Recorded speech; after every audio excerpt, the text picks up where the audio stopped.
Bombo Una, Kawayan.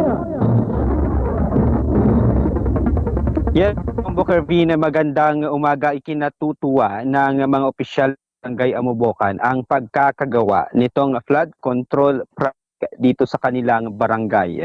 Dahil kasi rito ay hindi na tibag ang lupa tuwing tumataas ang level ng tubig. Ikinadismaya ng mga mamamayan at maging mga opisyal, bitak-bitak at lumubong parte ng flood control project na ito. Ang flood control project na dalawang construction firm gumawa, partikular na itong GW Corporation at Matoro Construction ay nagkakahalaga itong control project na to ng ang mahigit 100 million. Ayon sa mga opisyal ng barangay, marahil resulta ito ng hindi maayos na pagkakagawa. Ayon sa mga opisyal, sana kung may ganitong proyekto ay bigyan nila ng karapatan ang nakakasakop ng mga barangay officials na bantayan ang mga nasabing proyekto. Ayon kay Kagawad Edward Duad, Barangay Amubokan, na siyang dati ring barangay captain na nakaabot ng proyekto, kung sana may mga ibinigay or may otoridad na ibigay sa kanila para bantayan ang paggawa nito, marahil ay nasuri at bantayan ng maigi ang pagkakagawa ng mga flood control project. Yan kasi may mga parte ng flood control project na bumuka at mobo nang magkaroon lamang ng pagtaas ng level ng tubig. Dagdag ilang mga opisyal, suspetsa nila ay nasa 3 metro lamang ang sheet pile na ibinaon rito. Ipinangangamba nila na maaring bumigay ang flood control project sakaling abutin mo ng pagtaas ng level ng tubig. Kung titignan kasi sa unang ng flood control ay manipis ang semento na ginamit at hindi mata ang mga round bar na nailagay dito. Sa ilalim din nito ay bak na at wala na ang lupa na humahawak sa ibaba o sa ibabang ng flood control project. Samantala ganito ang naging pahayag ni Kagawad Edward Duad. Actually lang sir, napintas lagi tinuodi kinji muna ato lang ti diferensya may pat nga siguro ato sir nga flood control. Apay ikas anya ti diferensya na ato kap? Medyo naglayo sir, medyo ajay. Natamaan sir, nagbimuga. Ata ti diferensya na sir. So talaga ano ti assessment nyo ngayon dito kap?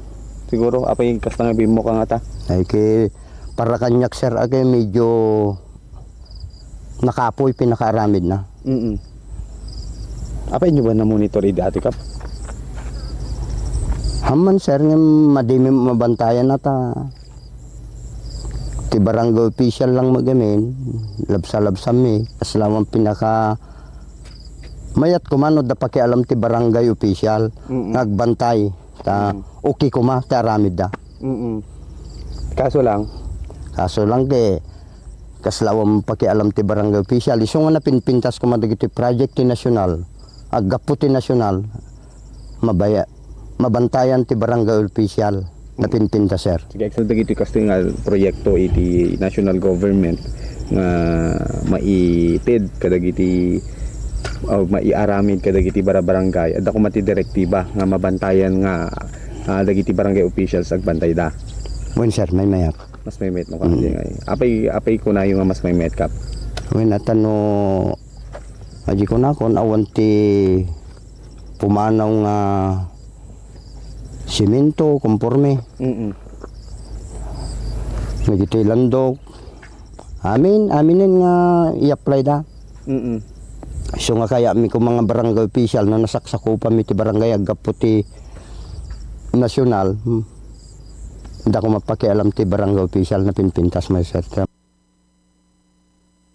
Bahagi ng naging pagpapahayag ni Barangay Kagawad Edward Duad. Bombo Kervin, kung makikita mo rin dito sa aking likuran ngayon, lagpas at pagkalagpas dito sa flood control project ay may lupain na. Ito ay taniman na ng mga kababayan dito sa Barangay Amubokan. Dati, nang wala pang flood control project dito, Bombo Kervin, hindi natataniman ang parteng ito. Ngunit nang magkaroon na ng flood control project dito sa mismong barangay tumaas yung level ng lupa dito, nadagdagan, Bombo Kervin, na siyang nag-activate ngayon or na siyang nagiging dahilan kung bakit natataminiman kababayan nating itong parting ito ng dati ilog, Bombo Kervin. Ngunit, ang pangamba nga ng ilan nating mga kababayan ito kapag tumaas ang level ng tubig nito at inabot pa control project na ito, Bombo Kervin, dahil sa mga bumubuka-buka mismong pinakababang parte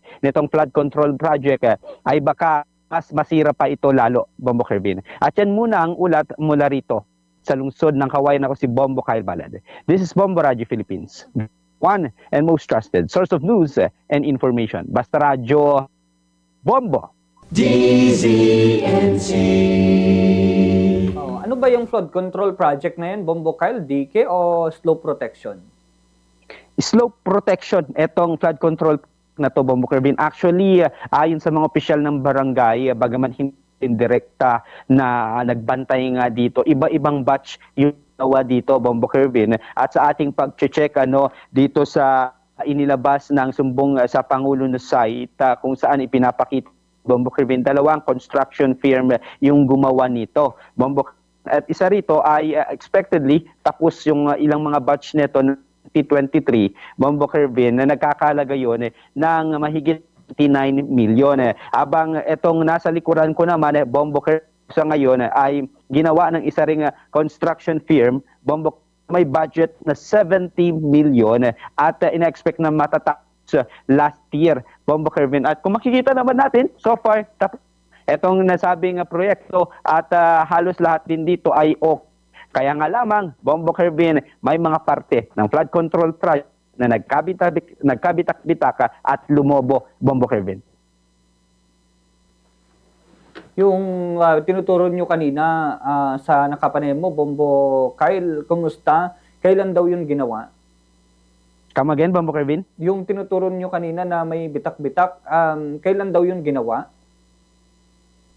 Kervin, actually hindi na matukoy ng dating barangay kapitan, siya yung dating barangay kapitan nitong Amobokad at ngayon ay kagawad na lamang, Bombo Kervin. Ngunit around 2021 hanggang 2023 kasi yung range nito, Bombo Kervin, na pagkakagawa mismo etong parte ng lugar ng flood control project na may sira-sira, Bombo. Hindi lang matukoy kung anong mismong year yung nangyari. Pero sa mga opisyal ng barangay, nagkaroon na ng bitak-bitak to nang minsan naabutin ng itong flood control project na ito, Bombo Kervin.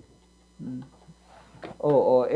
Syempre, nais lang din natin malaman kung sakali when it comes dito sa kung kailan nagawa. So, 2021. So, nasa roughly nasa 4 years na rin yung tagal nung iba dyan, Bombo Kyle. So, yun naman daw yung pinakaluma na parte o isa sa pinakabago? Isa ito sa pinakabago, Bombo Kervin, actually. Kasi dito sa kinatatayuan ko ngayon, ito sa mismong baba niya lang, Bombo Kervin, nandito mismo yung sirang parte nitong flood control project. Tanda roon, Bombo Kervin, yung pinakabagong katatapos lang, around 2024 na flood control. At doon naman sa hinarap ko, Bombo Kervin, banda roon pa kasi yun. Kasi ito, Bombo Kervin, mahabang itong flood control project. Kung susumahin nga ng mga barangay, halos 1 kilometro itong flood control project na to. Yun yung mga nauna, Bombo Kervin. Kung susumahin natin, Bombo Kervin, itong kinatatapos natin ngayon, na dito sa mismong baba niya, ay nandito mismo yung sira-sira, Bombo Kervin. Ito yung mga bago pa lamang na mga nagawa. Tuusin natin, nasa 2 o 3 taon pa lang na nagawa ang mga ito, Bombo. Yun lang, oo. Pero yung mga nandun sa dulo, okay pa? Yung nandun sa dulo, Bombo Kervin, sa tingin natin yung mga unang nagawa, maayos naman, Bombo Kervin. Ito, mga nahuling mga ginawa, Bombo Kervin, ang ito nga, may sira siyang iniaangal ng mga opisyal ng mga barangay at mga kababayan natin dito. Kasi sa nila na kapag eto tuluyan pang naabot ng tubig dahil sa Kervin, kung ma-check natin dito sa ilalim nitong lumobo na parte ng flood control kaninang tinignan natin, walang lupa na kinakapitan etong sito, Bombo Kervin. Expectedly, kapag ito ay inabot pa ng tubig, yung ilalim pa nito na lupain na Bombo Kervin or yung pinakapunta na lupa nitong flood control project, maaari pang ianod yan tubig. At kapag nangyari pa yon, Bombo Kervin, at walang kakapitan, itong mga semento, Bombo Kervin, possibility din na bumigay, Bombo Kervin.